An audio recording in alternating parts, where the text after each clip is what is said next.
News channel मध्ये आपल्या सर्वांचं स्वागत आहे। अस्सलाम वालेकुम व रहमतुल्लाहि व बरकातहू। तमाम बिरादरान इस्लाम को जुमा की बहुत बहुत मुबारकबाद।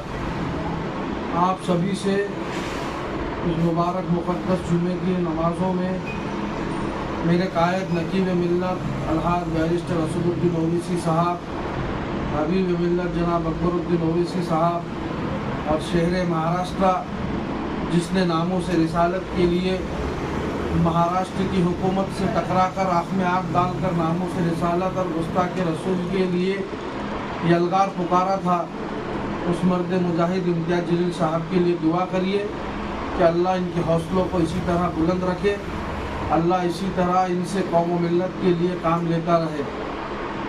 गुज़िश्ता कुछ दिन पहले अपने आप को स्वयं घोषित यानी खुद का घोषित किया हुआ आमदार ये लोग एक मुस्लिम मेड़ावा लिए। मुस्लिम मेड़ावा लेकर उसके अंदर ये तय हुआ कि हाजी रशीद खां जमादार कांग्रेस, एडवोकेट अब्दुल रफीक साहब राष्ट्रवादी कांग्रेस शरद पवार गढ़ और माजी नगर सेवक शहजाद खान, इन्होंने वंचित बहुजन आघाड़ी से टिकट मांगा है। अगर इनको टिकट नहीं मिलता है तो किसी और को खड़ा करेंगे। सबसे पहला मेरा उनसे सवाल ये है कि आपको अगर इतनी ही मुस्लिम क़यादत की फिक्र है तो वो क़यादत का साथ दीजिए जो क़यादत दिल्ली से लेकर दिल्ली तक के मुसलमानों के लव जिहाद, मुसलमानों के साथ में हो रहे जुल्म, नामों से रिसालत, मुसलमानों के हक और हुकूक और इंसाफ की जो आवाज़ सदाए बुलंद कर रही है जमात मजलिस इत्तेहादुल मुस्लिमीन, जिसका सपना है कि मुस्लिम क़यादत खड़ी हो, उसके हाथ क्यों नहीं मजबूत करते। मुझे हंसी आती है हाजी रशीद खां जमादार की बातों पर। क्या रनिंग भारतीय राष्ट्रीय कांग्रेस के एमएलए साहब का टिकट काट कर इनको कांग्रेस भला कैसी क्या विधानसभा का टिकट देंगी। ये मुसलमानों को चूतिया बनाने का काम कर रहे हैं। इनके ज़मीन, इनके पैरों के नीचे की ज़मीन इनको खिसकती हुई नज़र आ रही है। दिन पर दिन मजलिस इत्तेहादुल मुस्लिमीन को अल्लाह दिन दोगुनी रात चौड़ी तरक्की दे रहा है तो ये पागल हो चुके हैं, गुमराह कर रहे हैं नांदुरा मलकापुर विधानसभा मतदार संघ के मुसलमानों को।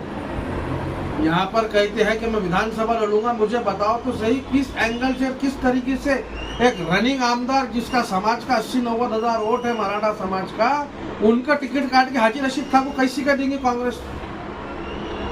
फिर जाते हैं, पेपरों में चर्चा शुरू होती है, दिल्ली जाते हैं, दिल्ली जाने के बाद में वही लड्डू मिलता है। पहले तो 40 साल कांग्रेस के अंदर रहे, 40 साल के बाद में इनको नगर अध्यक्ष बनाया, फिर जाके इनको विधान परिषद का लड्डू देकर वापस भेज दिए। मेरा ये सवाल है हाजी साहब, अगर आपको कांग्रेस ने टिकट नहीं दी तो क्या तुम मुस्लिम क़यादत को मजबूत करने के लिए ऐसी पार्टी का साथ देंगे जो गली से लेके दिल्ली तक के मुसलमानों के हर मुद्दे की लड़ाई अपनी लड़ाई समझ के लड़ रही है। दूसरी बात, हाजी अब्दुल रफीक साहब, एडवोकेट अब्दुल रफीक साहब ने राष्ट्रवादी कांग्रेस पक्ष से टिकट मांगा है। जब महाविकास आघाड़ी का घटक पक्ष राष्ट्रवादी शरद चंद्र पवार की जब पक्ष है और जब यहाँ पर सीट कांग्रेस को छूटी है तो राष्ट्रवादी आपको कहाँ से टिकट देंगी। राष्ट्रवादी अगर आपको टिकट देंगी तो इसकी जिम्मेदारी आप लेते हैं कि शरद पवार भविष्य के अंदर कभी वो जो उद्धव ठाकरे कहता था कि आम्हाला फक्र आहे, आम्ही बाबरी पाडलेली आहे आणि माझ्या शिवसैनिकांनी पाडलेली आणि त्याचा मला अभिमान आहे, तुम ऐसी सियासत और ऐसी पार्टी के साथ में जाके मुस्लिम क़यादत खड़ी करेंगे। हमारा आपसे सवाल है कि आपको मुस्लिम क़यादत खड़ा करना है तो मजलिस इत्तेहादुल मुस्लिमीन के अलावा वाहिद एक ऐसी जमात है जो मुस्लिम क़यादत खड़ी कर सकती है। आपके साथ में आपके पार्टी के राष्ट्रीय अध्यक्ष के भतीजे साहब थे, सत्ता के खातिर पहली बार गए, रातों रात पूरा केसा नील कर वापस आए, फिर बाद में चले गए।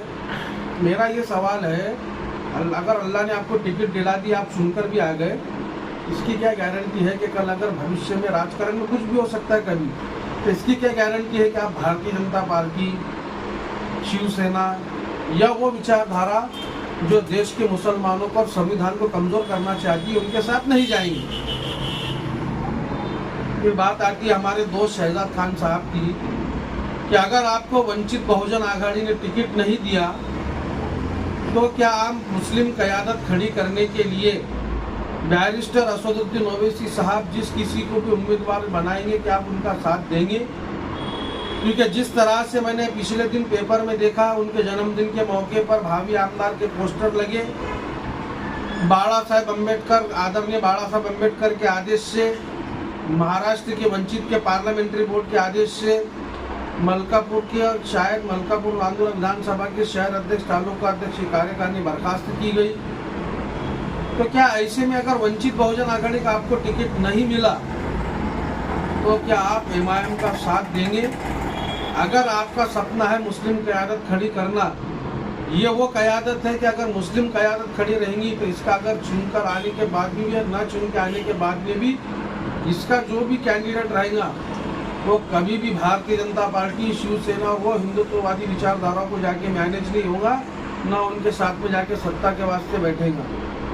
मेरे आप लोगों से यही गुजारिश है कि आपने मुस्लिम मेड़ावा लिए, उसमें ये कहिए कि हम तीनों को टिकट मिलेगा तो मुस्लिम समाज सही फैसला ले। मुस्लिम समाज सही फैसला लेंगे। आपने मुसलमानों का कांग्रेस ने, महाविकास आघाड़ी ने विधान परिषद के अंदर कांग्रेस मुक्त कर दिए।